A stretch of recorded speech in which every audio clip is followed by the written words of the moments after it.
Animal. രചന സൂര്യകാന്തി. അവതരണം Shahul Marayil. Editing Faisal C M Noonjeri. അതെന്താണോ കണ്ടിട്ടും കാണാത്ത പോലൊരു പോക്ക്? ഹരി വേഗത്തിൽ നടന്നു പോകുന്നവരുടെ മുന്നിലേക്ക് അങ്ങ് കയറി നിന്നു. കാർത്തു അല്പം പരിഭ്രമത്തോടെ അവനെ തന്നെ നോക്കി. അത് ഞാൻ കണ്ടില്ലായിരുന്നു. കാർത്തുന്ന് വിക്കി. അത് വെറുതെ, നീ നല്ല വ്യക്തമായി എന്നെ കണ്ടിട്ടുണ്ട്. ഹരി അവളെ ചുഴിഞ്ഞ നോയിക്കൊണ്ട് പറഞ്ഞു. ഒന്ന് വഴിമാറിക്കേ, എനിക്ക് അല്പം തിരക്കുണ്ട്. കാർത്തു അവനെ തള്ളി മാറ്റി പോവാൻ തുടങ്ങി. സാധാരണ തന്നെ കണ്ടാൽ അപ്പോൾ ജിതിനെ കുറിച്ച് എന്തെങ്കിലും ചോദിച്ചു വരുന്നവളാണ്. ഇതിപ്പോ ഇവൾക്ക് എന്തു പറ്റിയെന്ന് ചിന്തിച്ചു പോയി ഹരി. താൻ ജിതിന്റെ പിന്നാലുള്ള നടത്തൊഴിവാക്കിയോ? ഹരി അതിശയഭാഗത്തിൽ ചോദിച്ചു. അതിന് ഞാനിപ്പോഴും ജിതിൻ ചേട്ടന്റെ പിന്നാലെ നടന്നേ. എനിക്ക് ആ മനുഷ്യ സ്വന്തം ചേട്ടനെ പോലെയാ. കാർത്തു അങ്ങ് വെച്ച് കാച്ചി. ഹരി അന്തം വിട്ടുപോയി. നോണ, കള്ളി വെച്ച നോണ. ജിതിനൊരു വിവാഹം കഴിച്ചാണെന്ന് അറിഞ്ഞപ്പോ ബോധം കെട്ട് വീണവളാ ഇപ്പൊ ഈ നോണ പറയുന്നത്. വേറെ ആരെങ്കിലും വളച്ചെടുത്ത് കാണുമല്ലേ? വേഗത്തിൽ നടക്കുന്നവളുടെ ഒപ്പം ഓടിയെത്തിക്കൊണ്ട് പുച്ഛത്തോടെ ചോദിച്ചു ഹരി. കാർത്തു ആ ചോദ്യത്തിലൊന്ന് പല്ലിറുമിപ്പോയി. എന്നാൽ അവൾ ആത്മസംയമനം പാലിച്ചു. അവനൊരു പാവ, വായിൽ വരലിട്ടാ പോലും കടിക്കാത്ത പച്ച പാവം. എന്നിട്ട് അവൻ താലി കെട്ടി ആ പൂതനെ അവനെ തേച്ചൊട്ടിച്ച് ഒരു പോക്കങ്ങ് പോയി. ഇപ്പൊ ഇതാ താനും. അവനൊരു പാവായതുകൊണ്ട് അതിനെ പറ്റിക്കാൻ എളുപ്പാ. ഹരിക്ക് ജിതിനെ കുറിച്ച് ആലോചിച്ചപ്പോൾ സങ്കടം സഹിക്കാൻ വയ്യ. കാർത്തുവിനാണെങ്കിൽ ഹരിയുടെ ആ പ്രസംഗം ഒട്ടും താങ്ങാനും വയ്യ. ജിതിനെ എത്ര കാലമായിട്ട് അറിയാം നിങ്ങൾക്ക്? കാർത്തു ഹരിയെ നോക്കി ചോദിച്ചു. എന്താ താൻ അങ്ങനെ ചോദിച്ചു? അല്ല, ജിതിന്റെ മുൻഭാര്യയെ പരിചയം ഉണ്ടായിരുന്നു എന്ന് അറിയാൻ വേണ്ടി ചോദിച്ചു എന്നേ ഉള്ളൂ. ഓ, അവളേക്ക് എനിക്ക് നന്നായിട്ട് അറിയാം. കണ്ടാലൊരു മിണ്ടാപൂച്ച പോലെയായിരുന്നു. ആദ്യം അവൻ ക്ലബിലും ഗ്രൗണ്ടിലെല്ലാം മുടങ്ങാൻ വന്നിരുന്ന. വിവാഹം കഴിഞ്ഞോട് അതൊക്കെ നിർത്തിച്ചു. ആ പാർവണ എന്ന ഭൂതം. അവളെ കണ്ടാൽ അടുത്ത സമാധാനത്തിലുള്ള നോബൽ പുരസ്കാരം എടുത്ത് കൊടുക്കാൻ തോന്നും. കണ്ടാ പറയത്തില്ല, അത്രയും വലിയ വില്ലത്തിയായിരുന്നു അവളെന്ന്. നിനക്കറിയോ, അവളുടെ കുഞ്ഞിനെ പോലെ അവള് വേണ്ടാന്ന് വെച്ചു. എന്റെ ജിതിന് എത്ര സന്തോഷത്തിലായിരുന്നോ അവരുടെ അച്ഛനാൻ പോകണമെന്ന് അറിഞ്ഞപ്പോ. എന്നിട്ട് അവൾ അതും ഒഴിവാക്കി. അതിന്റെ ഡിപ്രഷനിൽ നിന്ന് എന്റെ ജിതിനൊന്ന് കരകയറാൻ വർഷങ്ങളെടുത്ത്. നിനക്കറിയോ, അവൾ ആ പാർവണ ഒരു കാലത്തും ഗുണം പിടിക്കില്ല. ഹരി മനസ്സറിഞ്ഞങ്ങ് പ്രാഗി. നിർത്തണോ? കാർത്തു അത് പൊതുവഴിയാണെന്ന് പോലും ചിന്തിക്കാതെ അങ്ങ് ഒച്ചയെടുത്തു. ഹരി അവളുടെ പെട്ടെന്നുള്ള പ്രതികരണത്തിൽ നിന്ന് ഞെട്ടി. കാർത്തുവിന്റെ കണ്ണുകൾ വികസിച്ചു വന്നു. മുഖത്തെ പേശികൾ വലിഞ്ഞു മുറുകി. അവളുടെ ഇങ്ങനത്തെ ഒരു ഭാവം ആദ്യമായി കാണുകയായതുകൊണ്ട് തന്നെ ഹരിയുടെ മുഖത്ത് കൊണ്ട് തെല്ലൊരു അതിശയം. കാർത്തുവിന്റെ ഉള്ളിൽ അന്നേരം അപ്പാടെ പാർവണയായിരുന്നു. അവളുടെ വാക്കിൽ നിന്ന് കേട്ട അവൾ അനുഭവിച്ച യാതനകളായിരുന്നു. തന്റെ ജിതിന് എങ്ങനെയാണോ പാർവണയെ സ്നേഹിച്ച്? പറയണോ? അവളുടെ വയറ്റ് വളർന്ന കുഞ്ഞിനെ ചവിട്ടിയാ ഗർഭം അലസിപ്പിച്ചു കളഞ്ഞാണോ സ്നേഹിച്ച്? അതോ ദേഹം മുഴുവൻ പൊള്ളിച്ച് കരിഞ്ഞ മാംസത്തിന്റെ ഗന്ധം ആസ്വദിച്ചാണോ സ്നേഹിച്ച്? രാത്രിയും പകലും മാറി മാറി അവന്റെ വൈകൃതങ്ങൾ കാണിച്ചാണോ സ്നേഹിച്ച്? കാർത്തി ചോദിക്കുകയല്ലായിരുന്നു, അലറുകയായിരുന്നു. സകല നിയന്ത്രണം വിട്ട് അലറുകയായിരുന്നു. ഹരിക്ക് അവൾ പറയുന്ന എന്താണെന്ന് വ്യക്തമായില്ല. എങ്കിലും ആരോ അവളെ സമർത്ഥമായി തെറ്റിദ്ധരിപ്പിച്ചിട്ടുണ്ടെന്ന് അവന് ബോധ്യമായി. നിനക്ക് പാർവണയെ നേരിട്ടറിയോ? ചോദിക്കുമ്പോൾ ഹരിയുടെ നെറ്റി വിളിഞ്ഞു. പാർവണയെ മാത്രമല്ല, തന്റെ ജിതിനെ എനിക്ക് വ്യക്തമായിട്ട് അറിയാം. പൊട്ടം പൂരം കണ്ട പോലെ എട്ടുമുട്ട് അറിയാൻ നിൽക്കുന്നേ താനുൾപ്പെടെ കുറച്ചുപേരാ. കാർത്ത് ദേഷ്യം കൊണ്ട് വിറച്ചു. നീ ഇതെന്തൊക്കെയാ പറയുന്ന പാർവണ?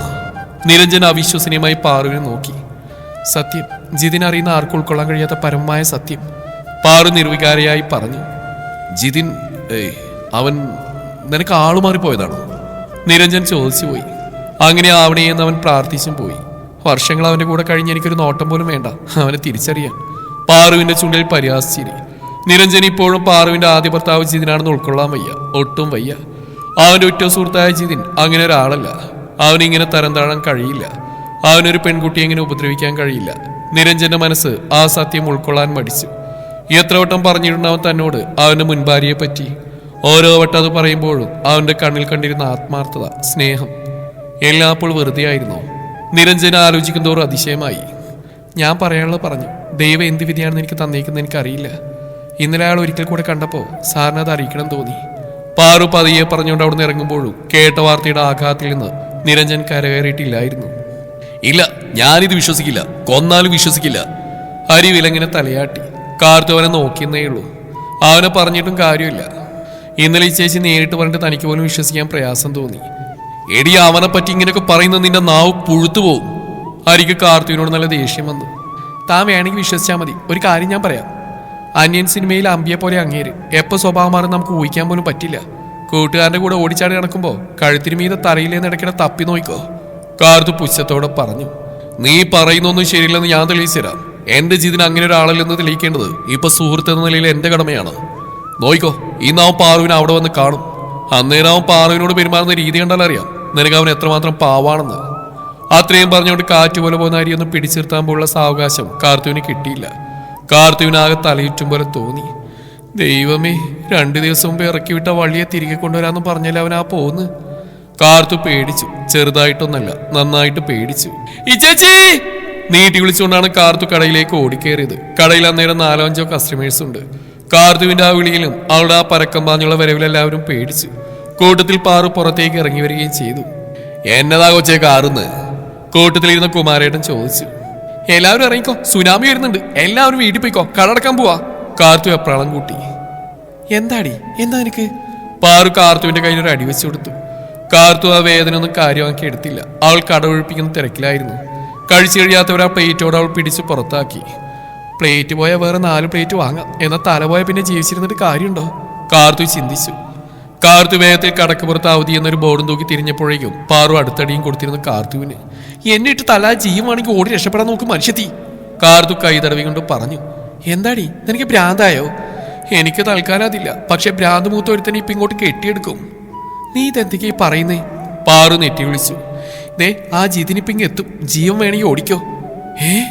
പാറുവിനൊന്നും ഞെട്ടാൻ പോലുള്ള സാവകാശം കിട്ടിയില്ല. അപ്പോഴേക്ക് ആ വാതിലൊരു മുട്ട് കെട്ടിയിരുന്നു. കാർത്തു നടുങ്ങിപ്പോയി. അത് താൻ കുറ്റിയിട്ടില്ലല്ലോ എന്ന കാര്യം അന്നേരമാണ് കാർത്തു ശ്രദ്ധിച്ച്. ആളാ വാതിലിന്റെ കുറ്റി നീക്കാൻ അങ്ങ് ചെന്നപാടെ വാതിൽ തള്ളി തുറന്നൊരുത്തിന് ഉള്ളിലേക്ക് കടന്നിരുന്നു. ജിതിൻ? പാറുവണയുടെ ചുണ്ടുകൾ മന്ത്രിച്ചു. പാറു മുന്നിൽ നിൽക്കുന്നവനെ തന്നെ നോക്കി. ജിതിൻ തിരികെയും. പാറുവിന്റെ മുഖത്ത് ഒരുതരം നിർവികാരത പടരുന്നുണ്ടായിരുന്നു. കാർത്തു ജിതിനെ കണ്ട് വെട്ടിവേർത്ത് നിൽപ്പാണ്. ജിതിന് പിന്നിൽ നിൽക്കുന്ന ഹരിയെ നോക്കി കാർത്തു കണ്ണുരുട്ടി. ദ്രോഹി, നിനക്ക് ഞാൻ വെച്ചിട്ടുണ്ട് എന്ന് മനസ്സിൽ പറയുകയും ചെയ്തു. ജിതിൻ പതിയെ മുൻപോട്ട് വന്നു. തൊട്ടടുത്ത നിമിഷം കാർത്തു പാറുവിന് മുമ്പിലേക്ക് കയറി നിന്നു. എന്റെ ചേച്ചി ഒന്ന് ചെയ്യല്ലേ? കാർത്തു ജിതിന്റെ മുഖത്തേക്ക് തന്നെ ഉറ്റുനോക്കി. കാർത്തുവിന് കരച്ചിൽ വന്നു. ജിതിൻ ദയനീയമായി കാർത്തുവിനെ നോക്കി. ഒന്ന് മുമ്പിന്ന് മാറി കാർത്തു, പ്ലീസ്. ഞാൻ എന്റെ പാറുമോളൊന്ന് ശരിക്കും കണ്ടോട്ടെ. എത്ര കാലമായി ഞാൻ എന്റെ കുഞ്ഞിനെ ഒന്ന് കണ്ടിട്ട്, പ്ലീസ്. കൈകൾ കൂപ്പി ദയനീയമായി നിന്നുകൊണ്ട് ജിതിൻ പറയവേ കാർത്തുവിന്റെ ഒഴുകിയിറങ്ങിയ കണ്ണുനീര് മേൽപോട്ട് തന്നെ കയറിപ്പോയി. ഇതെന്തൊരു കൂത്ത് എന്നൊരു ചിന്തയോടെ കാർത്തു അല്പം മാറി നിൽക്കുകയും ചെയ്തു.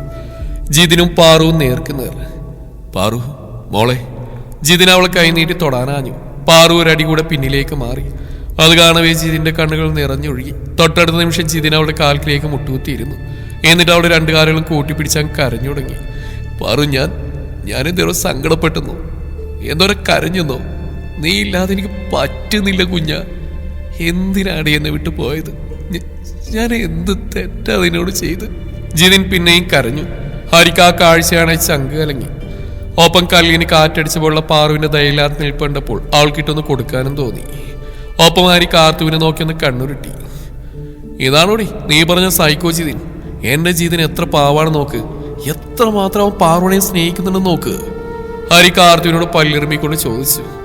ഇപ്പൊ വന്നത് അമ്പിയ, അന്യം വരാനിരിക്കുന്നേ ഉള്ളൂ. കാർത്തു മനസ്സിൽ പറഞ്ഞു. ജിതിൻ എഴുന്നേൽക്ക്, പാറു ശാന്തമായി പറഞ്ഞു. അപ്പോഴേക്കും ജിതിൻ കണ്ണുനീര് കൊണ്ട് പാറുവിന്റെ കാല് കഴുകിക്കഴിഞ്ഞിരുന്നു. അവൾ ജിതിനെ ഒന്ന് അഭിസംബോധന ചെയ്തതിൽ നേരിയ പരിഭാവന തോന്നി. ജിതിൻ പതിയെ എഴുന്നേറ്റു. വാ, നമുക്ക് പോവാം, എന്റെ കൂടെ വാ. ജിതിൻ അവളുടെ കയ്യിൽ പിടിച്ചു വലിച്ചു. പക്ഷെ പാറു അനങ്ങിയില്ല. എങ്ങോട്ട്? പാറുവിന്റെ സ്വരത്തിൽ വല്ലാത്ത തണുപ്പാണ്. നമ്മുടെ വീട്ടിലേക്ക്. നീലാതെ പറ്റില്ലടി, നീലാതെ ഒട്ടും പറ്റാത്തോണ്ടാ. ജിതിൻ പറഞ്ഞതിനെ 100 വട്ടം ആവർത്തിച്ച് പറഞ്ഞുകൊണ്ടിരുന്നു. അത് കേൾക്കുമ്പോൾ തന്നെ വല്ലാത്തൊരു ഇറിറ്റേഷൻ പോലെ തോന്നി കാർത്തുവിന്. സാധാരണയായി കാണുന്ന ജിതിനെ പോലെയല്ല അവൻ അന്നേരം എന്ന് തോന്നി കാർത്തുവിന്. കാർത്തു കണ്ടറിഞ്ഞ് ജിതിൻ വളരെ പക്വതയോടെ പെരുമാറുകയും അമിതമായി സംസാരിക്കുകയും ചെയ്യാത്തൊരു മനുഷ്യനാണ്. പക്ഷേ ഇപ്പോൾ പാറുവിന്റെ മുമ്പിൽ നിൽക്കുന്ന ജിതിൻ കുഞ്ഞുങ്ങളെ പോലെ കെഞ്ചുന്നു. വികൃതി പിള്ളേരെ പോലെ ബാലിശമായി വാശി പിടിക്കുന്നു. അവൻ തന്റെ വ്യക്തിത്വം തന്നെ ഞൊടിയിടയിൽ അഴിച്ചു വെച്ച് വേറെ ആരോ ഒരാളായ പോലെ. ഒരുപക്ഷെ അവൻ പാറുവിനോട് മാത്രമായിരിക്കും ഇങ്ങനെ. പാറുവിന് മുമ്പിൽ മാത്രമായിരിക്കും അവൻ മറ്റൊരു ജിതിനായി മാറുന്നു. കാർത്തു അങ്ങനെ ജിതിനെ പഠിച്ചു വരുമ്പോഴാണ് പെട്ടെന്ന് നിരഞ്ജൻ അങ്ങോട്ട് കയറി വരുന്നത്. ഇങ്ങോട്ട് വരുന്നതിന് തൊട്ടു മുമ്പേ കാർത്തുവിനെ വിളിച്ചു വരുത്തിയതാണ് അവനെ. അഥവാ ജിതിന്റെ മുന്നിൽ പെട്ടുപോയാൽ ഒരു പ്രൊട്ടക്ഷൻ എന്ന നിലയ്ക്ക്. അപ്പോഴേക്കും കാർന്നൂരും പക്രവും കൂടി വന്ന് കോളം തികഞ്ഞിരുന്നു. നിരഞ്ജൻ വന്ന് നോക്കുമ്പോൾ പാറുവിന്റെ കൈ പിടിച്ചു നിൽക്കുകയാണ് ജിതിൻ. അവനോടൊപ്പം ചെല്ലാൻ കെഞ്ചുകയാണ്. ജിതിൻ. നിരഞ്ജൻ ശാന്തമായി അവനൊന്ന് വിളിച്ചു. തൊട്ടടുത്ത നിമിഷം ജിതിൻ തിരിഞ്ഞു നോക്കി. നിരഞ്ജനെ കണ്ടപാടെ ജിതിൻ പാറുവിന്റെ കയ്യിൽ പിടിവിട്ടുകൊണ്ട് വേഗത്തിൽ ഓടി നിരഞ്ജന്റെ അടുത്തേക്ക് വന്നു. ജിതിൻ നിരഞ്ജന്റെ നെഞ്ചിലേക്ക് വീണ് പൊട്ടിക്കരഞ്ഞു. നിരഞ്ജ, എന്റെ പാറുവിനോട് എന്റെ കൂടെ ഒന്ന് വരാൻ പറ. ഞാൻ പാവാണെന്ന് ഒന്ന് പറയടാ. അവളില്ലാതെ എന്റെ കൂടെ പറ്റില്ലെന്ന് പറയടാ, പ്ലീസ്. ജിതിൻ കരഞ്ഞു. ചെറിയ കരച്ചിലൊന്നല്ല, കുഞ്ഞുങ്ങളെ പോലെ വാവിട്ട് കരഞ്ഞു. നിരഞ്ജനും ഇതാ പന്തം കണ്ട പെരിച്ചാഴിയെ പോലെ നിൽക്കുന്നു. ജിതിനെ എന്തു പറഞ്ഞ് ആശ്വസിപ്പിക്കുന്ന അറിയാതെ. ബെസ്റ്റ്, ഹീറോ വരുന്നു വില്ലനെ തല്ലിയിടുന്നൊക്കെ കരുതിയ ഞാനിപ്പോ ആരായി? കാർത്തുള്ളിൽ ആത്മകഥം കൊണ്ടു. നിരഞ്ജ. ജിതിൻ ഒരിക്കൽ കൂടി അവനെ നോക്കി. കരുണ പ്രതീക്ഷിച്ചുള്ളൊരു നോട്ടം. ജിതിനിപ്പോ പോവാൻ നോക്ക്. നിരഞ്ജന്റെ സ്വരത്തിൽ തെളിഞ്ഞിൽപ്പുണ്ട് ഒരു അമർഷം. പക്ഷെ പാറുവിന്റെയും ജിതിന്റെയും കാര്യത്തിൽ ഇപ്പോഴും നിരഞ്ജനൊരു വ്യക്തത വന്നിട്ടില്ലെന്നാണ് സത്യം. ഇല്ല, എന്റെ പാറുവില്ല, ഞാൻ പോവില്ല. ജിതിൻ വിലങ്ങനെ തലയാട്ടി. ജിതിൻ നേരെ പാറുവിന്റെ അരിയിലേക്ക് ഓടി. പക്ഷെ ഓടി അവിടെ എത്തും മുമ്പേ നിരഞ്ജൻ അവന്റെ മുമ്പിലേക്ക് കയറി നിന്നു. പാറുവിനെയും ഞാൻ ഇഷ്ടത്തിലാണ്. നിരഞ്ജന്റെ വാക്കുകൾ കൂരമ്പുകൾ പോലെ ജിതിന്റെ ചെവിയിലേക്ക് തുളച്ചു കയറി. ജിതിന്റെ കാലുകൾ നിശ്ചലമായി. അവൻ തരിച്ച് നിന്നുപോയി. ഒരു പൊട്ടിത്തെറിയാണ് ജിതിന്റെ ഭാഗത്ത് നിന്ന് എല്ലാവരും പ്രതീക്ഷിച്ചെങ്കിലും അതിന് വിപരീതമായിട്ടായിരുന്നു ജിതിന്റെ പ്രതികരണം. എടാ നിരഞ്ജ, വെറുതെ പോലെ അങ്ങനെയൊന്നും പറയലേടാ, എന്നെ നെഞ്ചു പൊട്ടുകടാ. ജിതിൻ നെഞ്ചു തടവി. നിരഞ്ജനൊന്നും മിണ്ടിയില്ല. കേട്ടറിഞ്ഞ കാര്യങ്ങളും കണ്ടറിയുന്ന ജിതിന് രണ്ടാണ്. ആകെ ഒരു പുകമറ. പാറു, എന്താ ഈ നിരഞ്ജൻ പറയുന്ന പാറു? നീ എന്നൊന്നും മിണ്ടാത്ത്? എന്നോട് എന്തെങ്കിലും പറ മോളെ. എന്താ നീ മിണ്ടാ നിൽക്കുന്നേ? ജിതിൻ നെഞ്ചുകൂട്ടി കരഞ്ഞു. ഞാനും നിരഞ്ജൻ സാർ നമ്മൾ സ്നേഹത്തിലാ. ഒട്ടും പതരാതെ ഒട്ടും മടിക്കാതെ പാറു അങ്ങ് പറഞ്ഞു. ജിതിൻ ഞെട്ടി രണ്ടടി മാറിയെന്ന് പോയി. അവന് നെഞ്ചിടിച്ചു. പ്രണയവും പ്രാണനുമായവളാണ് മറ്റൊരുത്തനെ സ്നേഹിക്കുന്നു എന്ന് പറയുന്നത്. ജിതിൻ തളർന്ന തറയിലേക്ക് ഇരുന്നു പോയി. കരച്ചിൽ കൊണ്ട് അവൻ ഉടലി വിറച്ചു. ഏകദേശം 1 മണിക്കൂർ 8 മിനിറ്റും ജിതിനായി ഇരിപ്പിരുന്നു. ബാക്കിയുള്ളവർ അവനെ നോക്കി ആ നിൽപ്പ് നിന്നു. ജിതിൻ പതിയെ എഴുന്നേറ്റു. എല്ലാവരും അവനെ ഉറ്റുനോക്കി. പാറു, എന്റെ ജീവനായിരുന്നു നീ. പക്ഷെ നിനക്കെന്നോട് ആ ഇഷ്ടം തിരികെ ഉണ്ടായിരുന്നില്ലെന്ന് എനിക്കിപ്പോ മനസ്സിലാവുന്നു. നിരഞ്ജൻ നല്ലവനാ, എന്നേക്കാൾ നല്ലവൻ. നിന്റെ ഇഷ്ടം അതാണെങ്കിൽ ഒരിക്കലും ഞാനതിന് തടസ്സം നിൽക്കില്ല. ജിതിന്റെ സ്വരയിടറി. വാക്കുകൾ മുറിഞ്ഞു. പാറൊന്നും മിണ്ടിയില്ല. പക്ഷെ ബാക്കിയുള്ളവർക്കെല്ലാം അതിശയമായി. കാർന്നവർക്കാണെങ്കിൽ താനി നടിച്ച സാധനം മാറിപ്പോയെന്നടക്കം തോന്നിപ്പോയി. പുല്ലു കയറുന്നില്ലല്ലോ. അല്ല, പ്രതീക്ഷ സാധനം നല്ല കേൾക്കുന്നു. അതുകൊണ്ടാ നീ നിരഞ്ജ അവളെ പൊന്നുപോലെ നോക്കിയേക്കണേടാ, അവളെ കരയിപ്പിക്കലേടാ എന്നും പറഞ്ഞ് ജിതിൻ നിരഞ്ജന്റെ കൈ കൂട്ടിപ്പിടിച്ചപ്പോൾ നിരഞ്ജനൊന്ന് പതിരിപ്പോയി. ജിതിൻ പുറത്തേക്ക് നടന്നു. അവനൊപ്പം ഇറങ്ങാൻ നേരം ഹരി കാർത്തുവിനൊരിക്കൽ കൂടി രൂക്ഷമായി നോക്കി.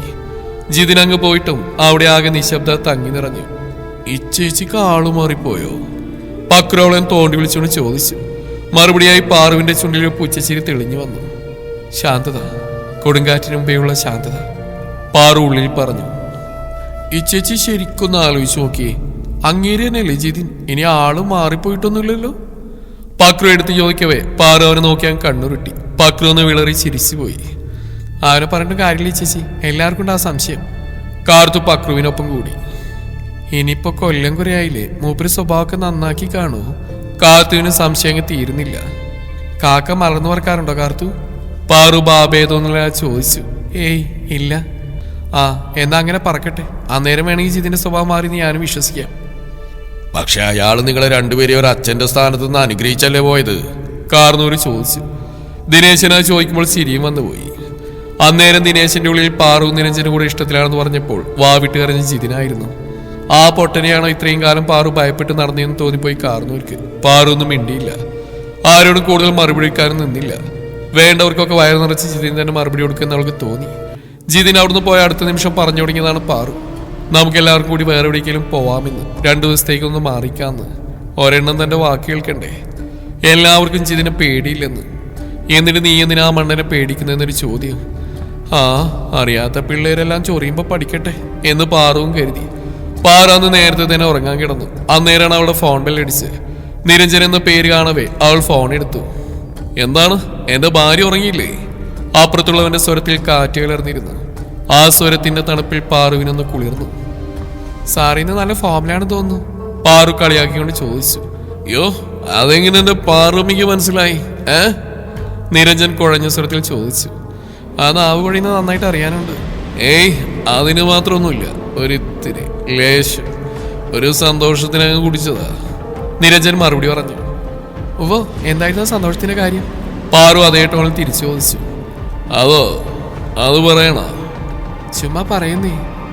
ഇന്നൊരുത്തി പറഞ്ഞേക്കുക അവൾക്ക് എന്നെ ഇഷ്ടമാണെന്ന്. നിരഞ്ജന്റെ ആ പറച്ചിലിൽ പാറുവിന് ചിരി വന്നുപോയി. ശരിക്കും നിനക്ക് എന്നെ ഇഷ്ടമാണോടി? നേർത്ത സ്വരം പാറുവിന്റെ ചെവിക്കുള്ളിലേക്ക് ഇരച്ചു കയറി. ഇഷ്ടപ്പെട്ടു, എത്ര വേണേലും ഇഷ്ടപ്പെട്ടു. അവന് നാവ് കുഴഞ്ഞു പോകുന്നുണ്ടായിരുന്നു. എസ് ഐ സാറിന് എന്നെ വലിയ ഇഷ്ടമാണെന്ന് കേട്ടല്ലോ.